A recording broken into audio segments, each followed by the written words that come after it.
संघ के द्वितीय सरसंघ चालक गोलवलकर गुरुजी अत्यंत प्रखर बुद्धिमत्ता वाले थे। वे जितने स्पष्ट वक्ता थे, उतने ही निर्भीक लेखक भी थे। उनके विचार किसी को स्वीकार हों या न हों, यह उनके लिए महत्वपूर्ण नहीं था, क्योंकि उन्हें पूर्ण विश्वास था कि उनके विचार राष्ट्र के कल्याण और हिंदू समाज के हित के लिए हैं। इसलिए वे उन्हें निसंकोच प्रस्तुत करते थे। गुरुजी का तर्क ज्ञान अत्यंत प्रगल्भ था और भाषा पर उनका गहरा अधिकार था। इसी कारण वे अत्यंत कम शब्दों में भी अपना संदेश प्रभावी ढंग से पहुंचाने में सफल होते थे। गोलवलकर गुरुजी ने अनेक पुस्तकें लिखीं, लेखों, विभिन्न लोगों को लिखे गए पत्रों के माध्यम से तथा सार्वजनिक सभाओं, संघ शिविरों और संघ के कार्यक्रमों में उन्होंने अपने विचार व्यक्त किए। इन सभी विचारों के पीछे एक प्रखर राष्ट्रभक्त की राष्ट्र के प्रति समर्पण, निष्ठा, गर्व और प्रेम दिखाई देता है। साथ ही देश बंधुओं के प्रति उनकी गहरी करुणा भी स्पष्ट रूप से प्रकट होती है। एक पत्रकार ने गुरुजी से प्रश्न किया कि क्या भारत केवल हिंदुओं के लिए ही है? इस पर गुरुजी ने जो उत्तर दिया, हिंदुओं के लिए केवल भारत ही है, उसे समस्त हिंदुओं को सदैव स्मरण रखकर आचरण करना चाहिए। विदेशों में होने वाली स्त्रियों की सौंदर्य प्रतियोगिता के लिए जब भारत में चयन प्रक्रिया चल रही थी, तब उन्होंने अत्यंत मार्मिक रूप से कहा था कि we really miss India in the whole affair. Hindu जीवन पद्धति और सेवाभाव के परस्पर संबंध का वर्णन करते हुए गुरुजी कहते हैं कि सेवा हिंदू जीवन पद्धति का एक प्रमुख अंग है। निस्वार्थ बुद्धि से सेवा करना हिंदुओं का स्वभाव है। जहां स्वार्थ होता है, वहां सेवा नहीं हो सकती। जहां स्वार्थ का प्रवेश हो जाता है, वहां सेवा नहीं रहती, बल्कि वह व्यापार बन जाती है। गुरुजी स्वदेशी पर विशेष आग्रह रखते थे। स्वदेशी से स्थानीय लोगों को रोजगार मिलता है और वस्तुएं उचित मूल्य पर उपलब्ध होती हैं। इतना ही नहीं, स्वदेशी वस्तुएं अपेक्षाकृत पर्यावरण के अनुकूल होने के कारण प्रकृति की हानि भी टलती है। इसके साथ ही विदेशी मुद्रा की भी बचत होती है। इस विषय पर अपने विचार स्पष्ट करते हुए गुरुजी कहते हैं कि स्वदेशी के विषय में अधिक कहने की आवश्यकता नहीं है। स्वराज्य प्राप्त करने का मुख्य अस्त्र स्वदेशी है और उसके बाद स्वराज्य को सुरक्षित रखने का आधार भी स्वदेशी ही है। हम भी संघ के माध्यम से कार्य करते हुए स्वदेशी के आग्रह को अधिक प्रबल बनाकर उसका प्रचार करने का निश्चय कर चुके हैं। भारतीय भाषाओं को प्राथमिकता मिलनी चाहिए, यह गुरुजी का मत था। वे अंग्रेजी से द्वेष नहीं करते थे, परंतु भारतीय भाषाओं पर विदेशी भाषाओं का वर्चस्व उन्हें स्वीकार नहीं था। इसलिए स्वतंत्रता के बाद जब मध्य प्रदेश सरकार ने पहली बार हिंदी और मराठी भाषाओं का राज्य में उपयोग करने का अध्यादेश जारी किया, तब गुरुजी ने मध्य प्रदेश के मुख्यमंत्री को पत्र लिखा। उसमें उन्होंने कहा कि आज से आपने एक कानून के माध्यम से मध्य प्रदेश के राज्य शासन में अंग्रेजी को हटाकर मराठी तथा हिंदी इन दो भाषाओं का व्यवहार में उपयोग प्रारंभ किया है। यह सुनकर मुझे अत्यंत प्रसन्नता हुई और मुझे पूर्ण संतोष प्राप्त हुआ। श्रद्धा के विषय पर भाष्य करते हुए गुरुजी अत्यंत स्पष्ट रूप से कहते हैं कि जब विषय श्रद्धा का होता है, तब उस पर आर्थिक मापदंड लगाना उचित नहीं होता। यदि कोई हमारे देश का ध्वज तोड़कर फाड़ दे, तो उससे बहुत बड़ा आर्थिक नुकसान नहीं होगा। एक डंडा और थोड़ा सा कपड़ा, यही उसका आर्थिक रूप है।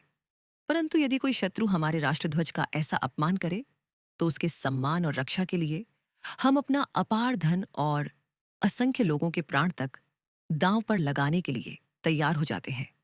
यही हमारा कर्तव्य है। देश को एकत्रित करने और उसमें चेतना उत्पन्न करने के लिए कितना भी धन और प्राण व्यय हो जाए, वह उचित और समर्थनीय है। जीवित रहने के लिए शक्तिशाली बनने के अतिरिक्त कोई विकल्प नहीं है। ऐसा मत व्यक्त करते हुए गुरुजी कहते हैं कि इसे उचित कहें या अनुचित, परंतु परिस्थिति ऐसी है कि इस संसार में जो शक्तिशाली है, वह दुर्बल पर आक्रमण किए बिना नहीं रहता।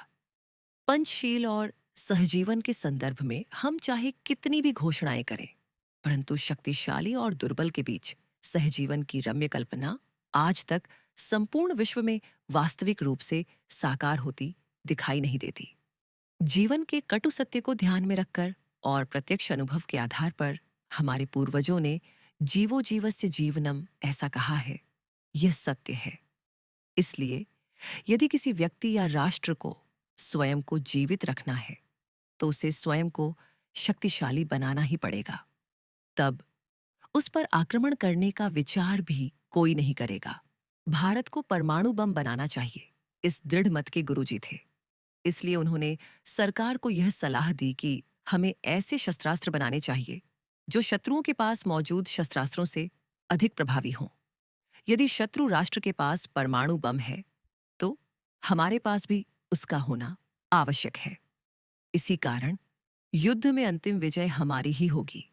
इस बात का विश्वास सेना और जनता दोनों को होगा। देश आत्मनिर्भर होना चाहिए, ऐसा उनका मत था। जो देश अन्य देशों की सहायता पर निर्भर रहता है वह देश अपने निर्णय स्वयं नहीं ले सकता।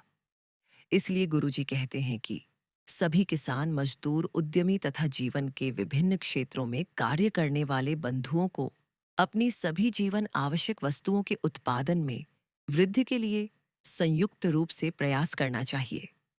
यहाँ तक कि अन्न धान्य के लिए भी हम दूसरों पर निर्भर हैं। यह स्थिति कहीं न कहीं समाप्त होनी चाहिए। अस्पृश्यता के प्रश्न के मूल कारण को स्पष्ट करते हुए गुरुजी कहते हैं कि आश्रित और आश्रयदाता की भूमिकाएं ही मूलतः अशास्त्रीय हैं। अस्पृश्यता केवल अस्पृश्यों का ही प्रश्न नहीं है, बल्कि तथाकथित सवर्ण लोगों के मन में जो संकीर्ण भावना है वही अस्पृश्यता का मूल कारण है। जब तक सवर्णों के मन से अस्पृश्यता समाप्त नहीं होती तब तक यह समस्या पूर्ण रूप से समाप्त नहीं होगी।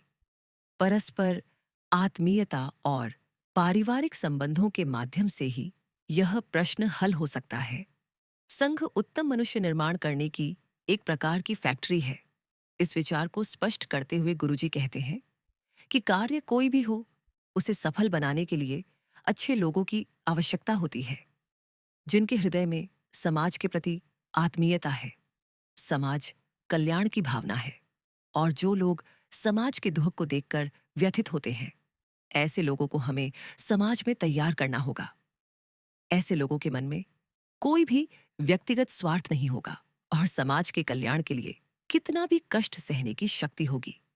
देश के विभिन्न भागों में अपनी शाखाओं के माध्यम से हम ऐसे ही लोगों का निर्माण कर रहे हैं।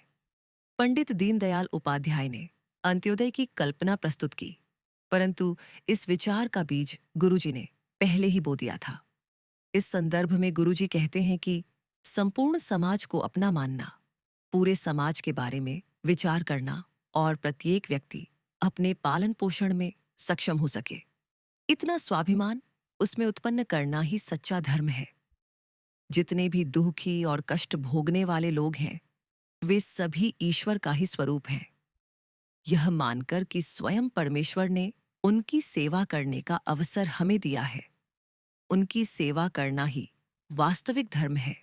भारतीय जीवन पद्धति, संस्कृति और परंपरा पर भाष्य करते हुए राष्ट्रीय स्वयंसेवक संघ का उद्देश्य भी गुरुजी स्पष्ट करते हैं और कहते हैं कि हम सब एक हैं। हमारी संस्कृति, हमारी परंपरा एक है, हमारी राष्ट्रीय जीवन पद्धति एक है, हमारा इतिहास एक है। इन सभी बातों पर गर्व करते हुए ज्ञान प्राप्त करके आत्मविश्वास, पुरुषार्थ तथा पराक्रम के आधार पर भारतीय संस्कृति की परंपरागत विचारधारा के माध्यम से पूरे समाज के लिए उपयोगी ऐसे एक विशाल राष्ट्र का निर्माण करना है। गुरुजी के विचार कालातीत हैं और वे संपूर्ण मानव जाति के लिए दीपस्तंभ के समान सदैव मार्गदर्शक सिद्ध होंगे, इसमें कोई भी संदेह नहीं है।